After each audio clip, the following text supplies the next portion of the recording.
An Inhabitant of Carcosa by Ambrose Bierce. For there be diverse sorts of death. Some wherein the body remaineth, and in some it vanisheth quite away with the spirit. This commonly occurreth only in solitude, such is God's will. And, none seeing the end, we say the man is lost, or gone on a long journey, which indeed he hath. But sometimes it hath happened in sight of many, as abundant testimony showeth. In one kind of death the spirit also dieth, and this it hath been known to do while yet the body was in vigor for many years. Sometimes, as it is veritably attested, it dieth with the body, but after a season is raised up again in that place where the body did decay. Pondering these words of Halley, whom God rest, and questioning their full meaning, as one who, having an intimation, yet doubts if there be not something behind, other than that which he has discerned, I noted not whither I had strayed, until a sudden chill wind striking my face revived me in a sense of my surroundings. I observed with astonishment that everything seemed unfamiliar. On every side of me stretched a bleak and desolate expanse of plain, covered with a tall overgrowth of sere grass, which rustled and whistled in the autumn wind with heaven knows what mysterious and disquieting suggestion. Protruded at long intervals above it stood strangely shaped and somber-colored rocks, which seemed to have an understanding with one another and to exchange looks of uncomfortable significance, as if they had reared their heads to watch the issue of some foreseen event. A few blasted trees here and there appeared as leaders in this malevolent conspiracy of silent expectation. The day, I thought, must be far advanced, though the sun was invisible, and although sensible that the air was raw and chill, my consciousness of the fact was rather mental than physical. I had no feeling of discomfort. Over all the dismal landscape a canopy of low, lead-colored clouds hung like a visible curse. In all this there was a menace and a portent, a hint of evil, an intimation of doom.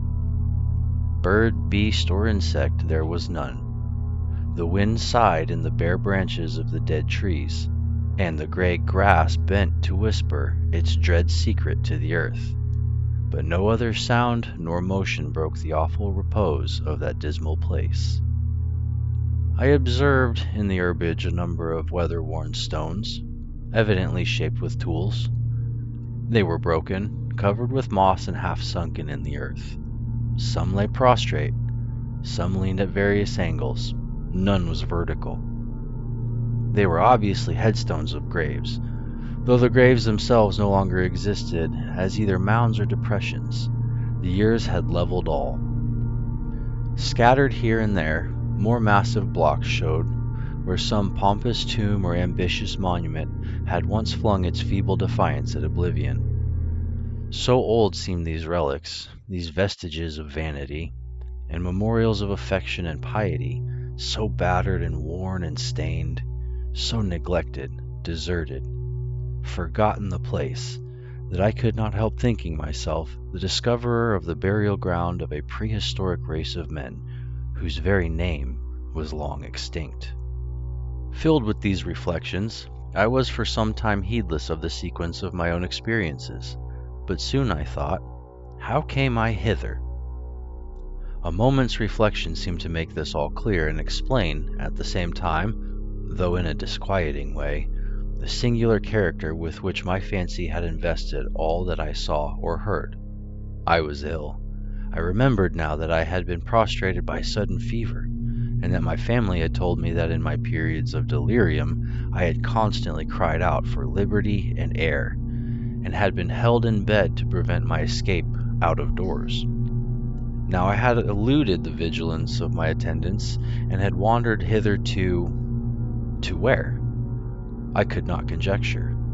Clearly, I was at a considerable distance from the city where I dwelt, the ancient and famous city of Carcosa. No signs of human life were anywhere, visible nor audible. No rising smoke, no watchdog's bark, no lowing of cattle, no shouts of children at play.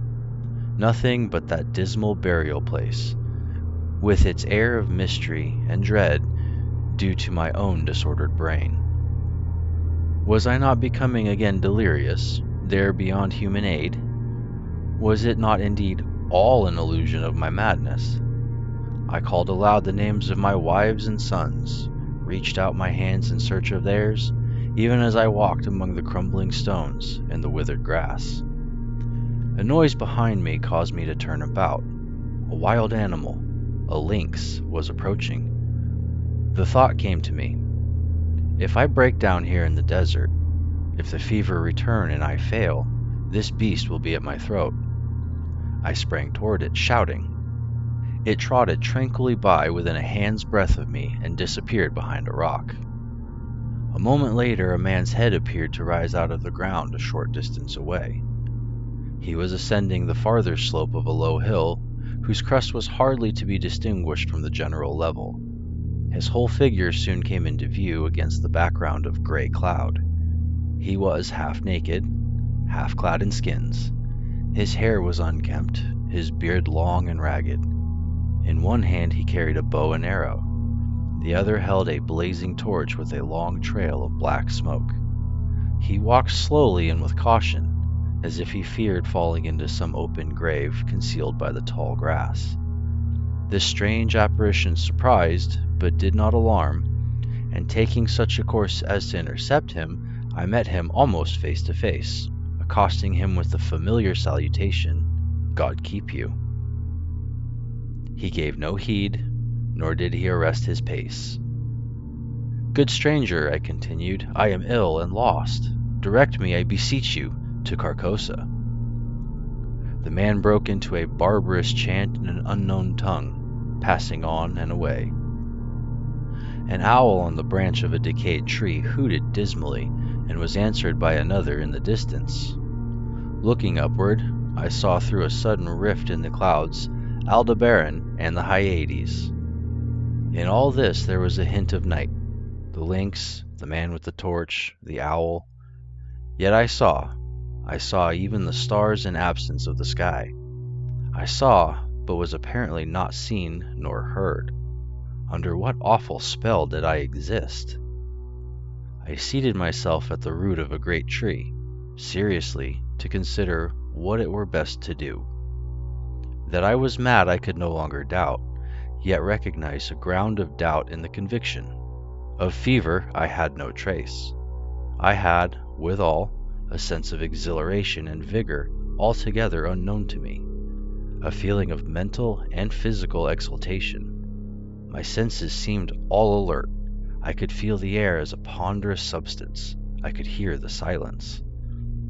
A great root of the giant tree against whose trunk I leaned, as I sat, held enclosed in its grasp a slab of stone, a part of which protruded into a recess formed by another root. The stone was thus partly protected from the weather, though greatly decomposed.